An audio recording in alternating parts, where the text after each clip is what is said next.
What up, everyone? This is Mr. Lord, Dr. Professor, Dark Joker, here with another edition of Traditional Fans with Opinions, where I'll give my reviews for whoever I watched, read, or played today. And who are Traditional Fans with Opinions? That is myself, and that is you, the viewers. With all that being said, on with the reviews. My Family, Season 3, Episode 13, and full season. So in this one, uh, Nightfall basically beats up Wheeler and Lloyd Twilight eventually wakes up and stops Nightfall from killing Wheeler since it could be useful in the future for interrogation, for some intel, or for like negotiations with the SSS. And then, basically they escape the SSS with the help of the other wise agents with Wheeler. And obviously you have so both sides have lost their mole. So the SSS has lost its mole within Wise, and Wise has lost its mole within the SSS. So Twilight and Nightfall are ordered to rest and basically recover from injuries. And yeah, so so Sylvia, the handler, uh, basically acts as a nurse for Nightfall, and Nightfall suspects that the handler knows about Nightfall's feelings for Twilight, which is when surprising. The handler probably knows a lot, even everyone's real name. And so, yeah, so Twilight returns home. So Yor explains the whole misunderstanding basically due to conversation coworkers. She was trying to find something to have gripes about so that they seem more normal. And Twilight's like, what? He's like, so nothing was wrong. And I'm like, that is the life of a married man, I'm guessing. And so Yuri arrives. He's injured. Basically, he didn't type his report. Or whatever. He notices that um Lloyd's having. He notices some difficulty against Lloyd had with his arm with the arm that he shot Twilight in. So he checks the arm, but then doesn't see a bullet hole. And so he basically is no longer suspicious. Since basically Lloyd put like a fake skin over, so Lloyd then takes a shower to have the bullet hole, like basically, so the blood starts running down. And then basically, so then later, Anya talks to Yor about the animals she saw. And what's funny is there's a scene where Bond, um, so I guess so there's like a stuffed lion that she gets. And so Bond starts trying to impersonate some of the animals that Anya's talking about. It kind of hurts. And what's funny, the giraffe basically they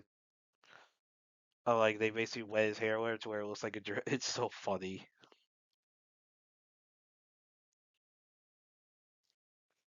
And basically Lloyd's tired, like he is exhausted.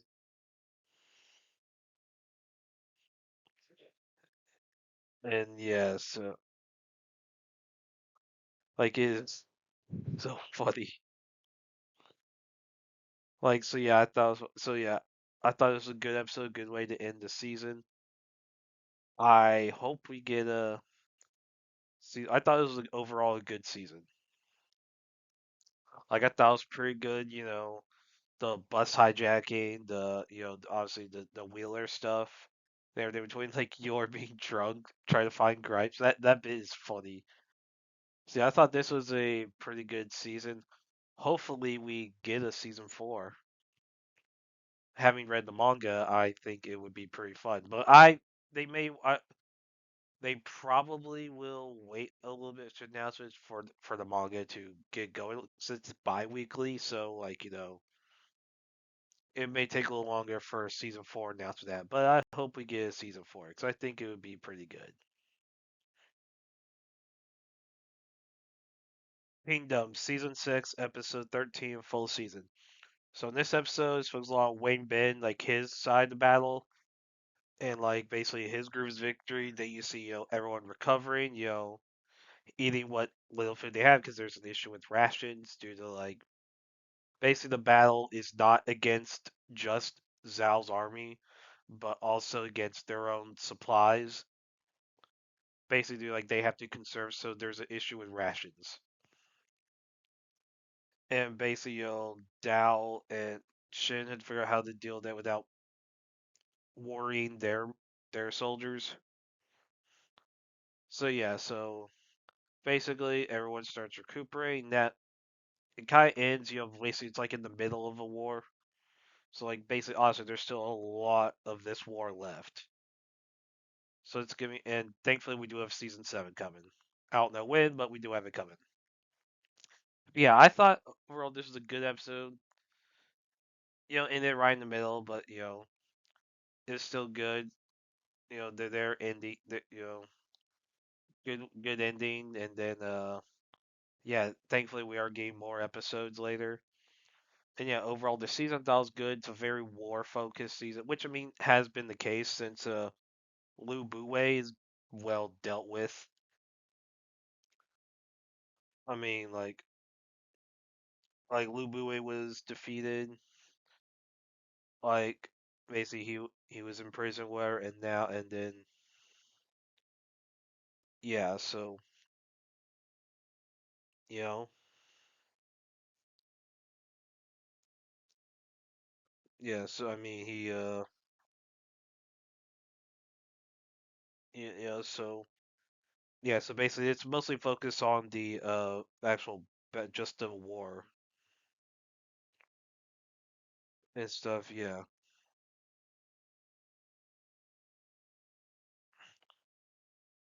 So yeah, I thought this was a good season, Limu's a good antagonist. So yeah, I thought this was a good good season, and looking forward to season 7. Tojima wants to be a common rider, episode 13. So in this one, so Tojima and his group, they're trying to figure out how to deal with the cow who's unconscious, and the fact that there was a mess made during the fight. Basically, Ichio suggests they basically leave and then pay Futaba later. But that leads to an argument with between him and Tojima. And Tojima brings up a episode Kamen Rider where Kamen Rider basically buried a bunch of money in the ocean out of like honor and stuff.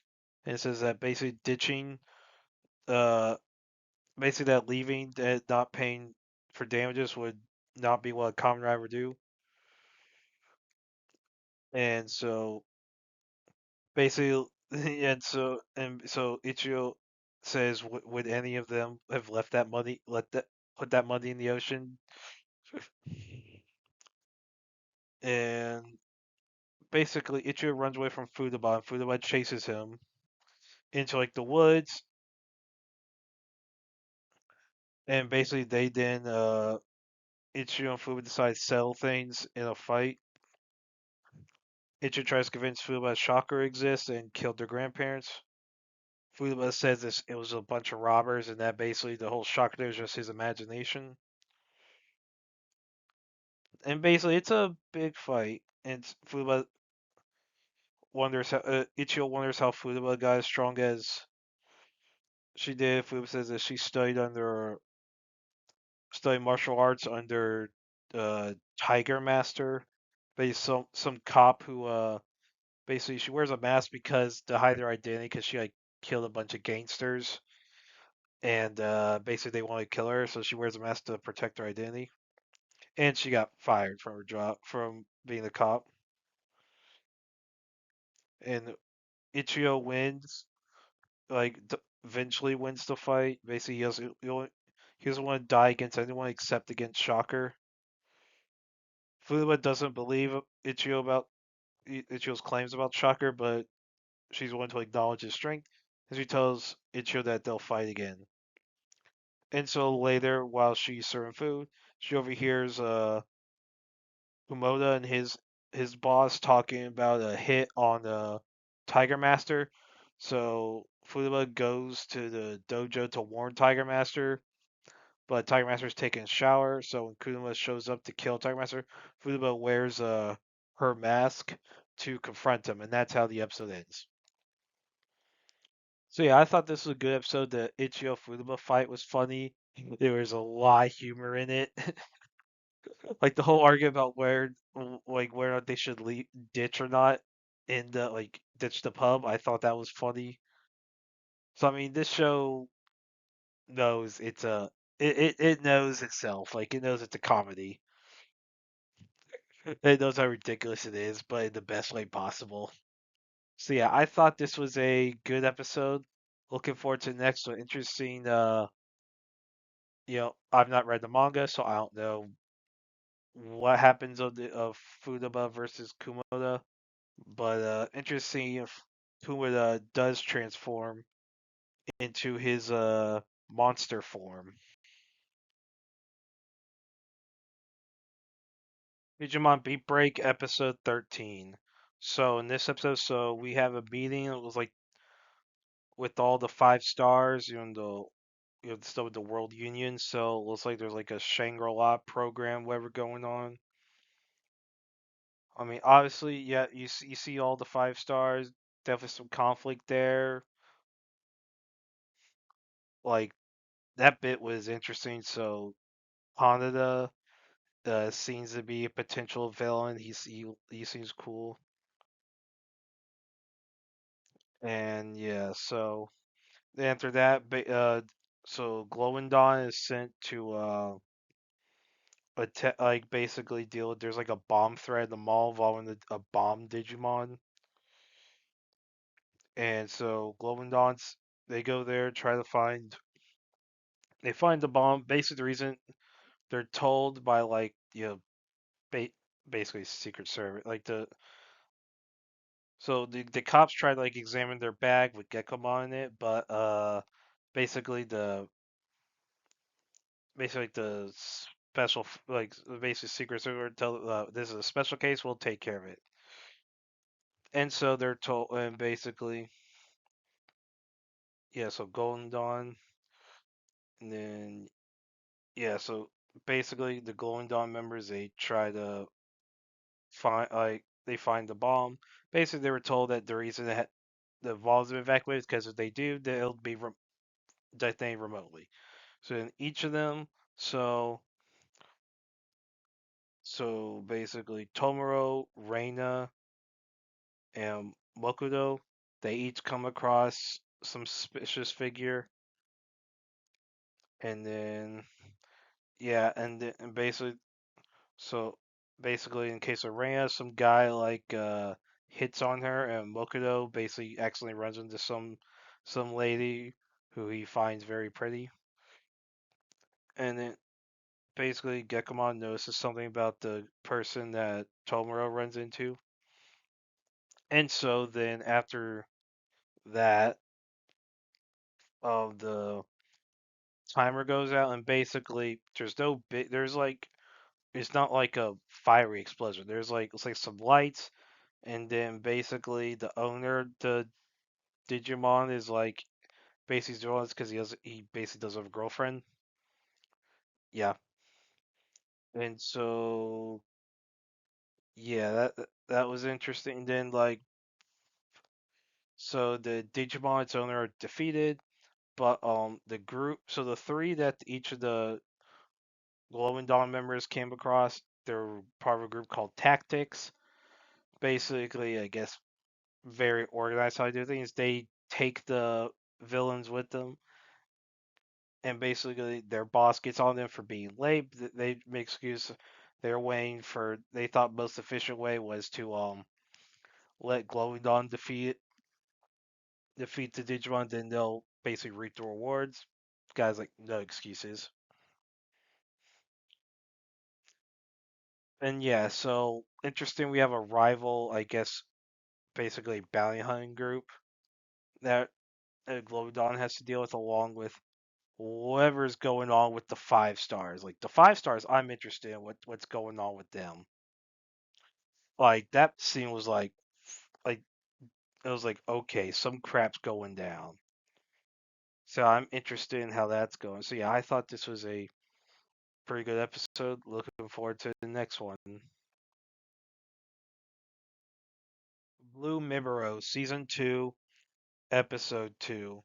So in this one, so everyone's doing the fallout of Serizawa Kamo's actions. So basically Serizawa was defending the like basically he was defending the younger member of the Miburo. So yeah, so then so Taro basically so Serizawa gave Taro his name, and basically he had Serizawa defend him against these guys mocking him. But Serizawa was told that he didn't need to kill as many people as he did. But and then basically it's made clear to those who would want the mirror that and then yeah, so Pondo like goes there and to meet like the authorities and says, "Hey, we were not at fault, and if you still want payment, I'll." He offers commit seppuku, but then like is like, or we could kill you right now. So yeah, I thought, and basically it's leading up to like yeah, things are picking up for the Miburo, and basically yeah, it's gonna be complicated to see when the basically when the dam bursts, and like with like Serizawa being how he is, and the other members trying to figure out. Now Neo recommends recruiting more members to have like basically have overwhelming numbers to like so that people who would want to cause problems with them won't cause problems just doing numbers. Now, there's a risk of that causing, ideological conflicts that would basically lead to infighting, but they try to like figure out how but they're going to try to figure out how to deal with that. So yeah, I thought this was a good episode. I like how they're saying they're building up this conflict with involving the Miburo. So I'm interested in how they handle this. And yeah, so I thought this was a good episode. Looking forward to the next one. Sentenced to be a Hero, episode 1. So so this is a new anime it started. So basically in this world, so heroes are like criminals that basically are their punishment is to be like expendable soldiers. They're like that die in battle, they get repeatedly resurrected. Basically like like the expendables in Mickey 17, and like kind of like a Suicide Squad like thing where basically yeah, they're criminals forced to fight. And so Xylo like he very hates goddesses. He doesn't like dealing with them, which that is very important to like the what happened. So he's working with another hero named Dada, who I basically I guess has a compulsion issue with to steal stuff. So during about their mission is to help these soldiers retreat. Get the majority of them out of there. Basically, if they fail to get the majority of soldiers out, they will basically they either like they'll be punished severely. So they're about Dada steals like a coffin. Xylo's pissed off about it. the coffin's open. It's revealed the goddess in there, and the goddess like basically wants to basically she keeps asking for head pats. I guess that's the praise. She wants to do stuff, be praised. Keeps calling Xylo her knight. So the goddess's name is Tirorida. It's like a goddess of swords or whatever. So she keeps calling Xylo her knight. Xylo's annoyed. So they basically learn that the Xylo learns that the commander of the knights, Patosk Kivia, basically is just leading a suicide. His goals lead a suicide mission against the demon lord. So Xylo, Tuarita, and Dada go to find Kivia, tell her to get out. She refuses, so basically the fight there was to fight the demon lord, and then basically no other option. Tuarita convinces Xylo to form a pact with her in order to defeat the demon lord, which he does, especially with the help of Dada gain like some earth shield that he stole from the camp. And yeah, so basically Kivia's mad about Xylo forming a pact with Tiorita, and she says that Xylo had killed the previous guys. Um, yeah, he was a pact that he was have formed a pact with. Basically, so what had happened is Xylo had a pact with the guys named Sinerva. Basically, so he and his men, Xylo's men with Sinerva were on a mission. Xylo claimed that he was given an order, but I guess some people who were overseeing his trial, they claimed to not have records of any official orders. So during battle, Zenerva was desperate, desperate to get praise and exerted all her strength, and that allowed her to start being corrupted by the demon lord's power. And basically, apparently, according to Xylo, goddess corrupted by the demon powers would be like the most dangerous thing ever. So he basically put her out of her misery,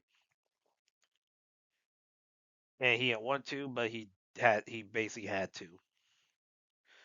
Basically, the church lawyer convicts him of blasphemy for saying that goddess is being corrupted, and for killing the goddess as well. They claimed he basically was selfish and led his men on unsanctioned mission, so he's sentenced to be a hero. Hence the name of the show. And that's in the flashback. So how Tiorita is gonna react to that? It'd be interesting. I've not read the manga or light novels, so I don't know exactly how things go. But I'm interested in how. Yeah, I thought this was a very good start to the show, like a very good way to begin it. Like it was interesting. You know, there was a lot of good setup for the characters. To this world. So I'm interested in learning more about the world, about the demons, the humans, the hero system. Because obviously, T-Reda has a different idea of what heroes are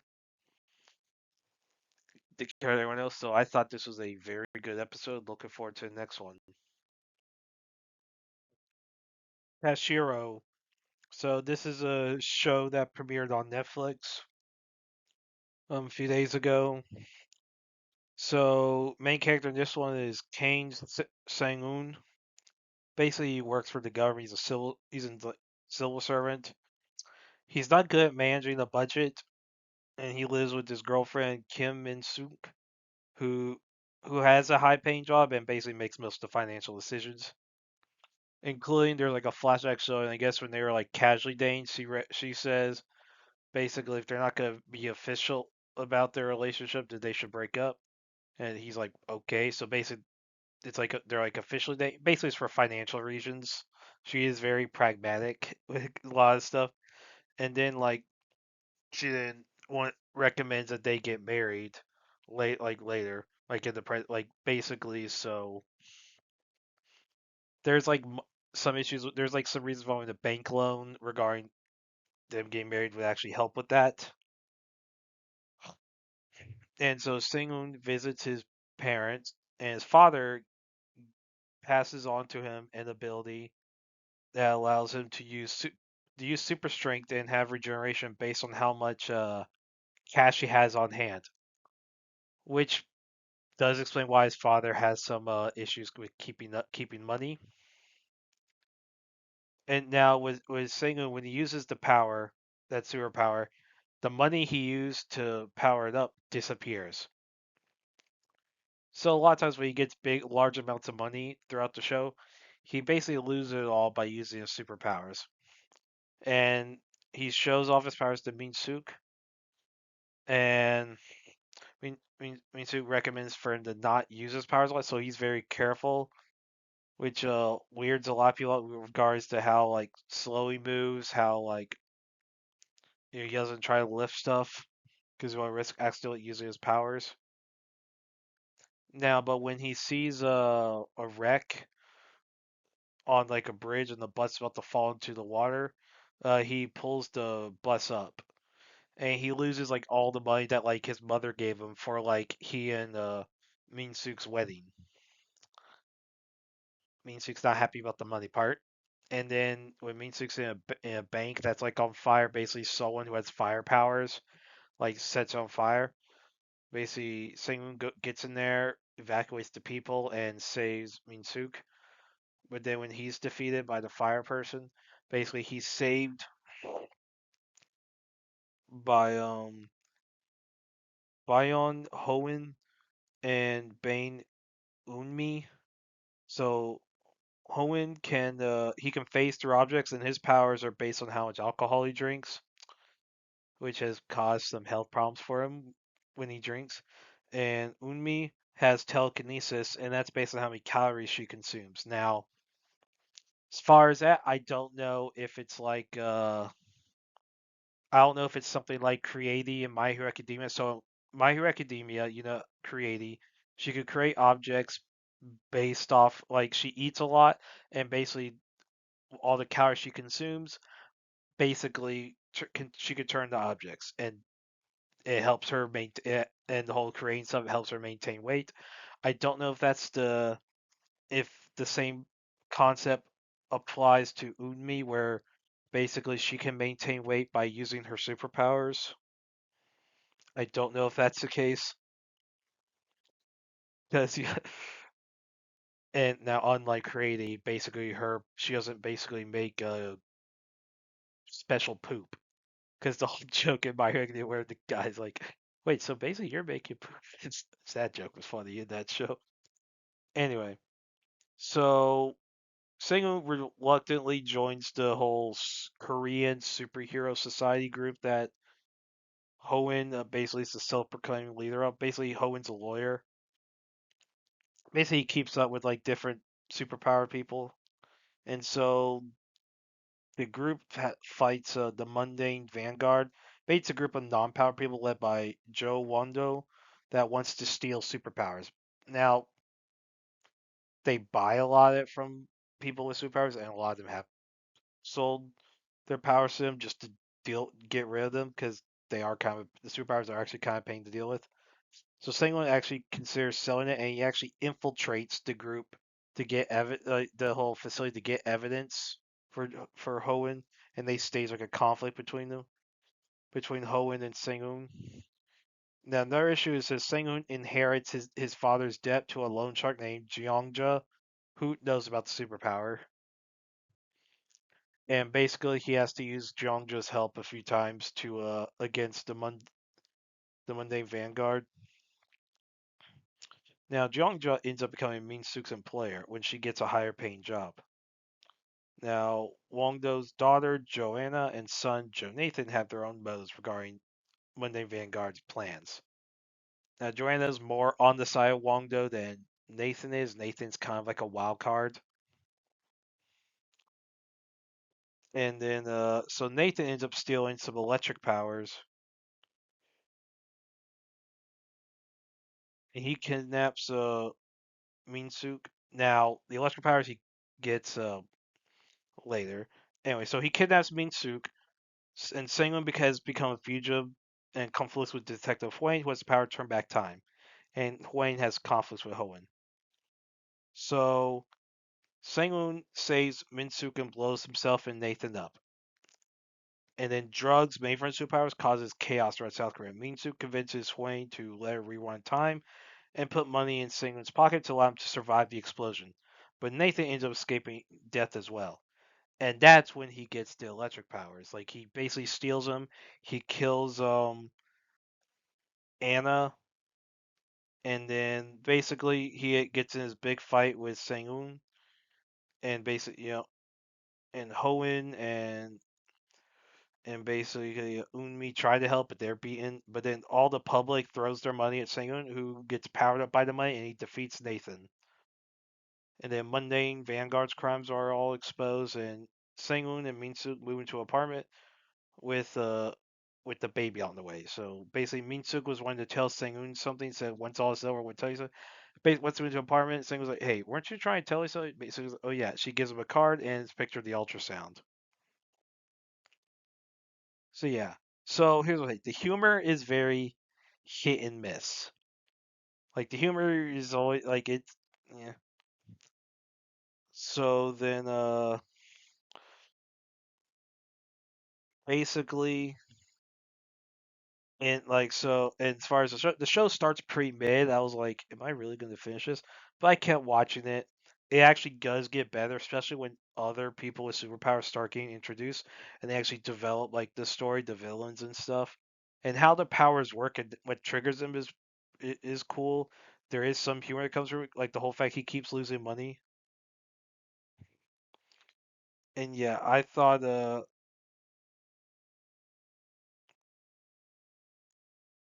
and yeah, and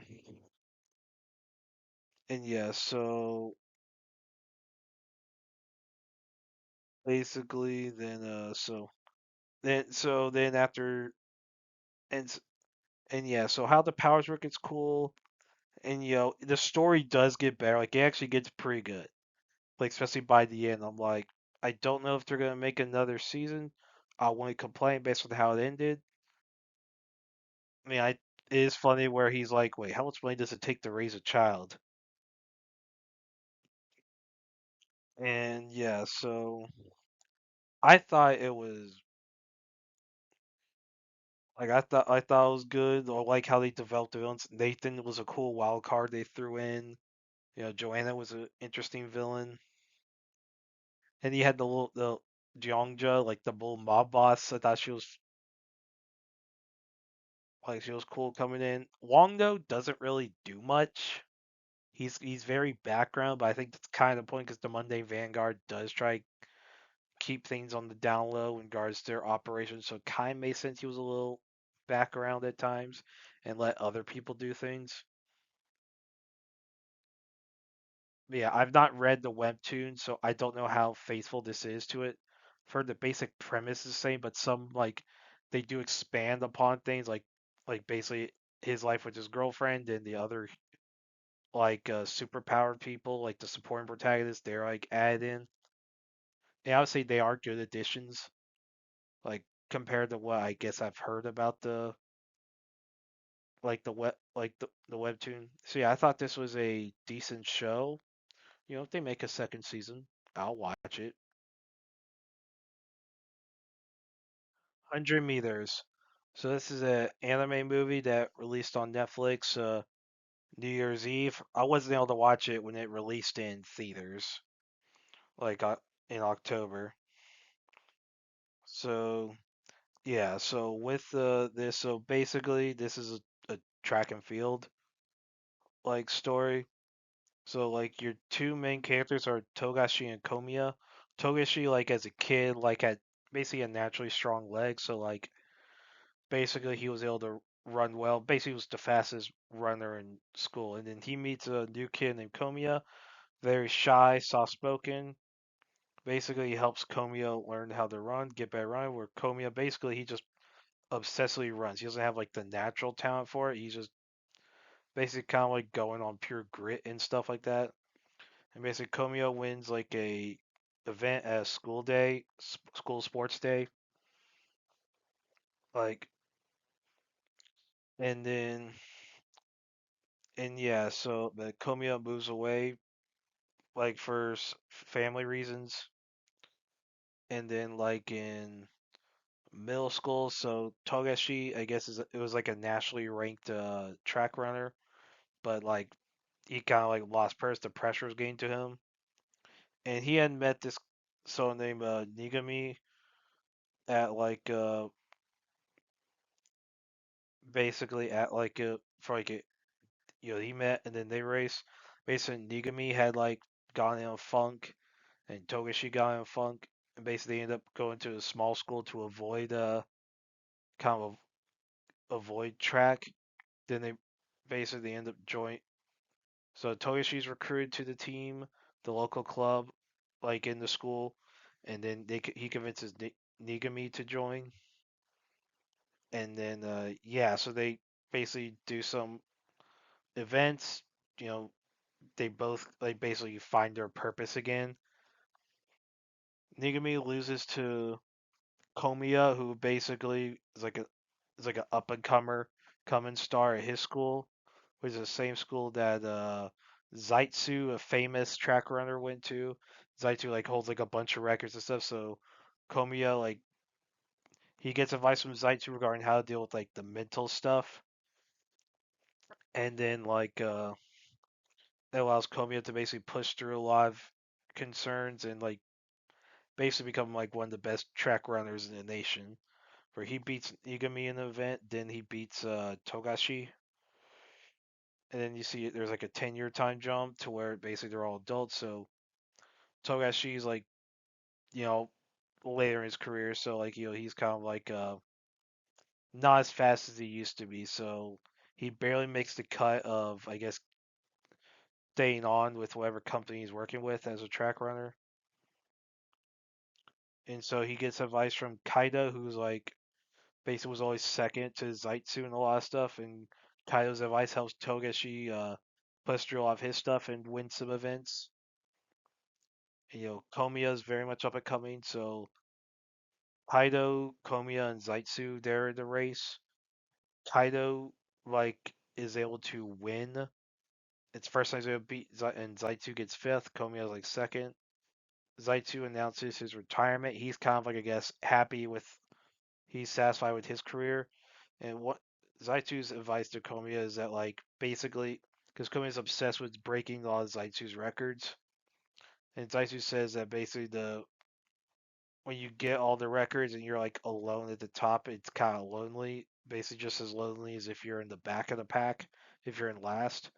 And basically, Zaitsu says what makes track fun is if you have someone like who you can compete with. And then so Komiya doesn't take that seriously, and like to he asks Togashi basically last time he meets him before their final race. So why do they run and like what's the point of everything? Togashi says basically just to give it their all, no particular reason. And so in the final race, you see early on it focuses on Komiya, Kaido, and Togashi, but then Togashi and Komiya seem to get ahead. And basically, you see everyone running. Basically, they smile like they're satisfied wherever the running is. You don't see who wins. It ends. The screen cuts to black before you see a winner. You know. So yeah, I thought it was a decent movie.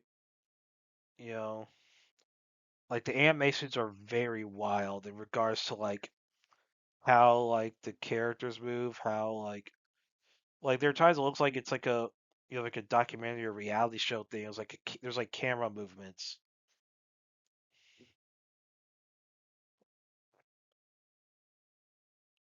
And so yeah, this does a good job showing like the mental issues that athletes have in regards to like a how they how athletes deal with like staying at the level to compete, especially like athletes when they retire generally it's like long before Social Security can play a role. Togashi had to deal with like his career possibly coming to an end soon due to like injuries. And he gets on would potentially be a coach.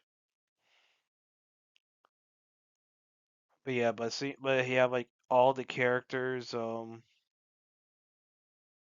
yeah, all the characters like basically they're satisfied with whatever the results are, whether they win or lose. So you don't see a winner. I personally would like to have seen a winner. But I get why they didn't show a winner. Basically, it was about like how satisfied they are with whatever they've done, regardless if they win or lose. Which I mean is a common thing in sports manga, where like in a lot of them, like basically like are they satisfied with how they finish things, regardless if they win or lose. So yeah, I thought this was a decent film. I recommend watching it. Well, that's it. Did y'all like the stuff I reviewed? And if you have your own opinions about all that, you can put all that in the comments. Thank you for watching, and like, subscribe, and all that. And look forward to the next video.